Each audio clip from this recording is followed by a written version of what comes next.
काल रूपी ब्याल के महात्रास को विध्वंस करने में सबसे उत्तम जो कथा है वो है शिव महापुराण की कथा। अब काल ब्याल, काल माने ये समय, काल माने कलयति नश्यति आयु समेषाम इति कालः। काल की परिभाषा क्या है? जो सबकी आयु को खा रहा है वही काल है।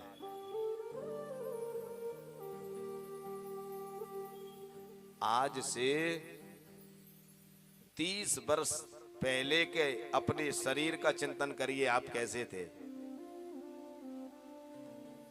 आप अपने बचपन के फोटो को देखना, आप बचपन में कैसे थे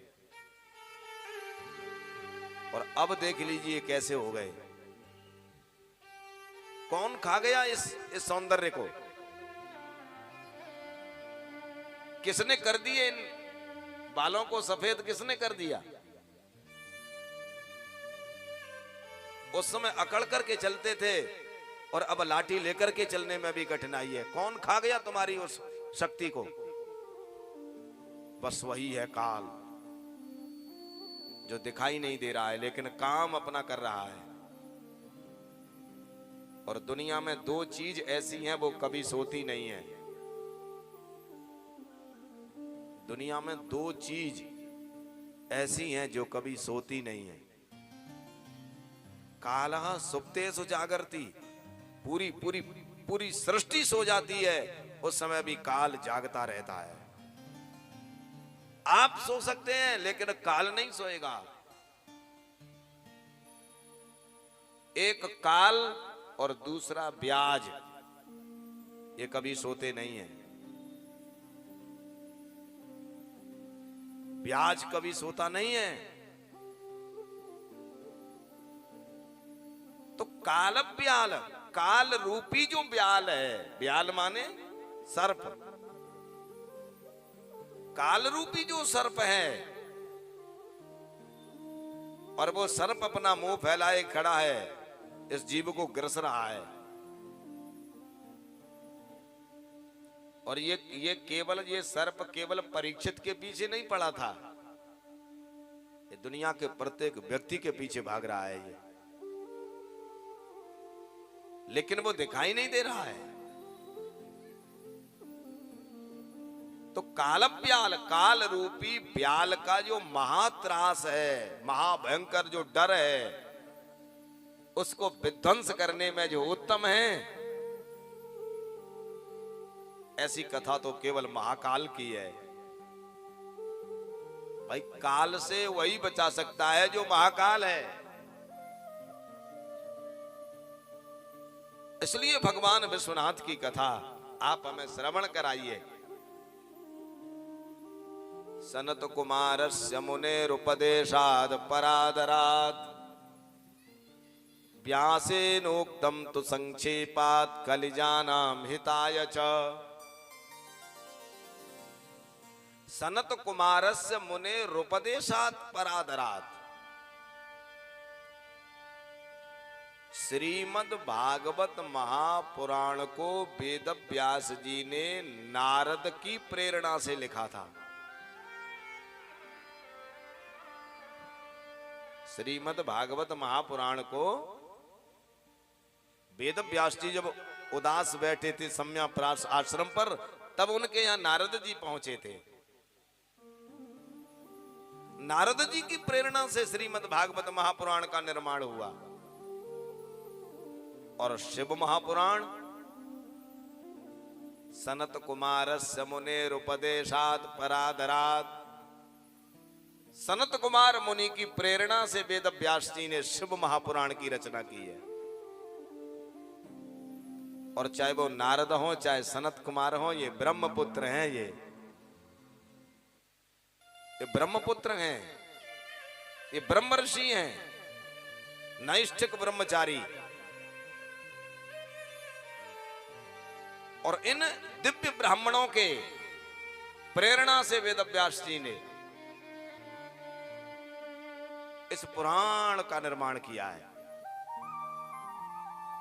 जन्मांतरे भवेत पुण्यम महत्यस्य सुधीमतः।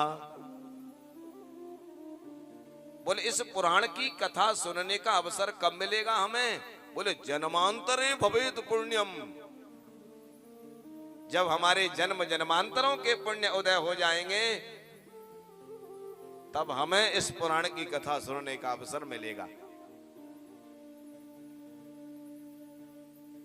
इसका तात्पर्य यह है कि हमारे कहीं न कहीं तो पुण्य उदय हुए हैं।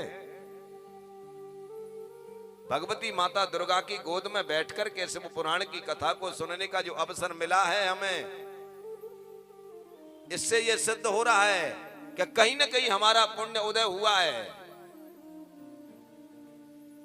क्योंकि हम गाली किसी को चाहे जब दे सकते हैं, अपनी बड़ाई और अहंकार हम चाहे जब कर सकते हैं, किसी की चुगली हम चाहे जब कर सकते हैं, लेकिन भगवान की कथा हम चाहे जब नहीं सुन सकते हैं। किसी को गाली देने के लिए किसी की प्रेरणा की आवश्यकता नहीं है, किसी की ना किसी से पूछना है, लेकिन भगवान की कथा को तो हम तब सुन पाएंगे जब भगवान की कृपा हमारे ऊपर होगी। और आज आप बिल्कुल विश्वास पूर्वक मान लीजिए कि आज हमारे और आपके ऊपर भगवती दुर्गा की कृपा हो गई है, जो अपनी गोद में बिठा करके हमें कथा सुना रही है।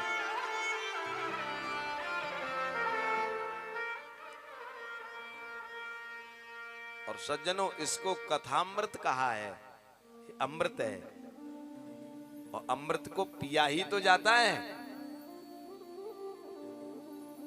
अमृत को पिया जाता है। ये जो कथा है ना, इसको सुनने की बातें कम लिखी हैं, इनको पीने की बातें ज्यादा लिखी हैं। इसको पिया जाता है, ये अमृत है, ये कथामृत।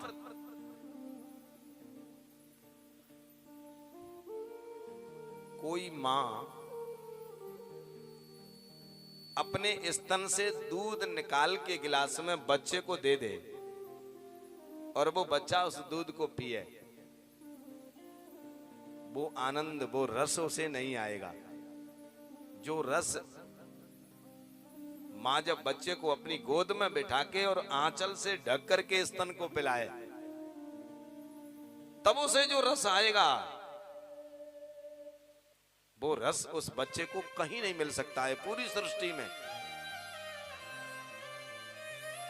मां के स्तन का जो दूध है वो उस बालक के लिए अमृत है, और उस दूध को पीने में बच्चे को तब आनंद आएगा जब अपनी गोद में बिठा करके मां उस दूध को पिलाए उस बालक को।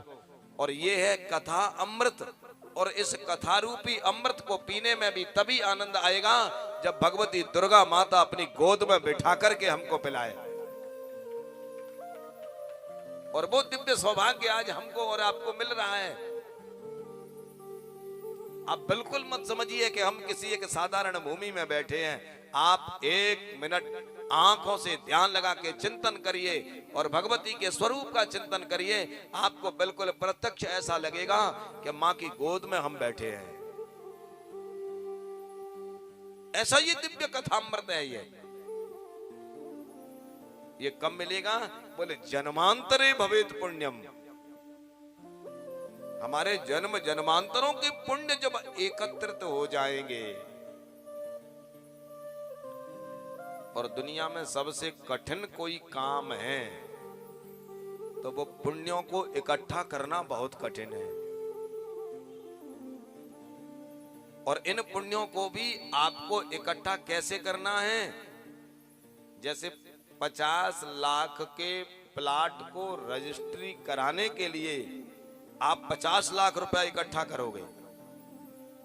कैसे कैसे करोगे ये आप जानो,